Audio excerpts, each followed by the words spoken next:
miala eto amin'ny stady ty rehefa tapitra ny lanonany.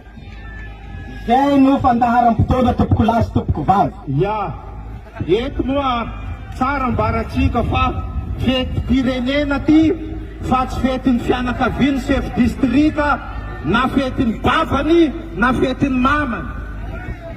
Ao sa tsy ao atsika? Ka matoy izy milefa hitanareo iny, ratsy raha natao.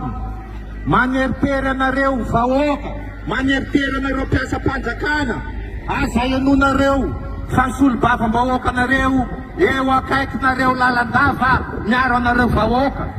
Izy hitanareo iny nangala 27 millions tamin'ny député, tamin'ny CLD, espèce koa mbola nalainy koa. Tsara efa tonga any amin'ny filoham-pirenena zany, efa tonga any amin'ny ministra. Zany tenenako anareo hoe